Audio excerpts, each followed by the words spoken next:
My girlfriend came home from a trip she never took. I thought she was just acting weird at first. For some clarification, my girlfriend had been planning a trip to California for the last 4 months. Normally, I'd have gone with her, but it was for her grandmother's birthday. She was old, and this could have quite possibly been my girlfriend's last chance to take a trip with her.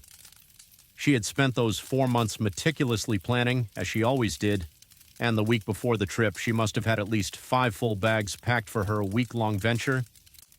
You can never be too careful, she always told me. She was always the planning type, mapping things out, going over every possibility. It was one of the things I admired about her. She hated when things didn't go the way they were supposed to. That's why on the day of her trip, when I woke up to find her still lying in bed with me long after her early morning flight, I almost panicked. I shook her awake frantically, and her eyes slowly rolled open.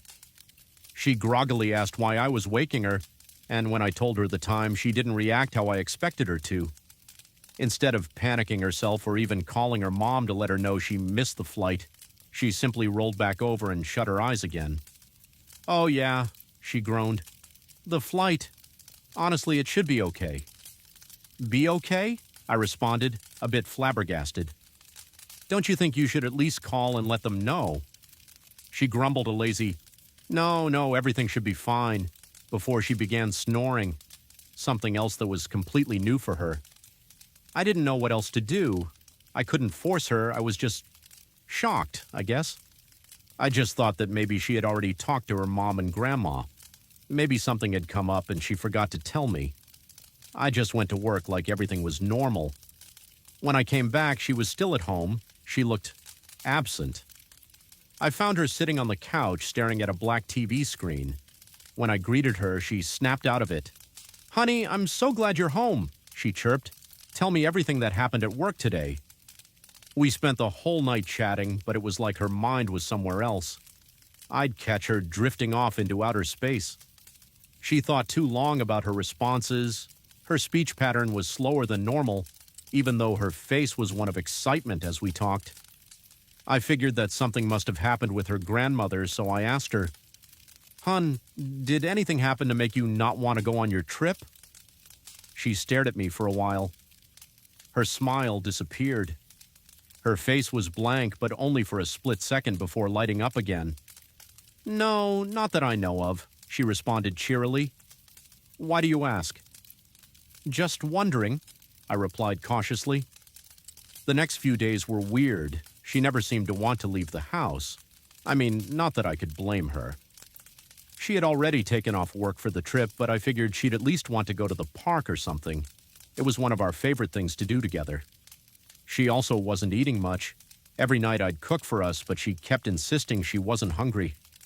Must have been a lie, though, because on some of those nights, long after we'd gone to bed, I'd find her in the kitchen, completely surrounded by food.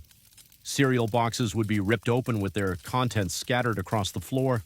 Granola bar wrappers, spilled milk, raw rice and beans. It was concerning, to say the least. By the end of the week, something hit me that I hadn't caught before. It was like a dim light bulb lit up over my head, and I approached her timidly. "Honey?" I inquired carefully. "Yes, sweet boy of mine," she replied lovingly, sitting on the edge of our bed, staring at a wall. I gulped a bit. "Whatever happened to your bags? Did you unpack them? I haven't seen your toothbrush or shampoo or anything anywhere." She didn't respond. She just kept staring, like the wall was the TV. Finally, she slowly turned around and her hollow eyes met mine. "Honey," she whispered gleefully, "you know that's none of your business." She didn't seem mad, but she refused to talk to me for the next 2 days. She didn't even want to sleep in the same bed as me. Of course, I'd have felt wrong making her sleep on the couch, so I just let her have the bed while I wallowed in my own confusion. It wasn't until the night before she was supposed to return from the trip that she let me sleep with her again, and even then, she slept with her back toward me. I woke up in the middle of the night to a ruckus coming from the kitchen. I stepped out of my room and noticed that the kitchen light was on. It sounded like an animal was loose in there, like it was in the process of devouring something. Growls, the wet sound of chewing. but as I approached, the sounds suddenly stopped. I froze in my tracks for a few seconds, debating whether or not I should continue before ultimately deciding to keep going. Only, when I took that last step, I heard my girlfriend's voice. It was angrier than I'd ever heard her, more hostile, like she was trying to send a message. "Go back to bed," she screamed. The house was silent for a moment. I argued with myself internally about whether or not to listen or check on her. I decided to listen, and the moment I began making my way back to the bedroom, the noises started up again. I don't know how long I lay there, staring up at the ceiling, trying to tell myself that everything was normal before falling back asleep, but I know that I woke up alone the next morning. The bathroom was empty, the halls were empty, the house was empty. I kept calling out and received no response, but when I entered the kitchen, that's when panic really set in. There was blood everywhere, not from my girlfriend, but from the raw meat that was scattered across the floor. Chicken, steak, pork, everything. Everything had been nearly completely eaten. I thought back to the night before, and my heart started to pound. I felt dizzy. I felt like I was losing it.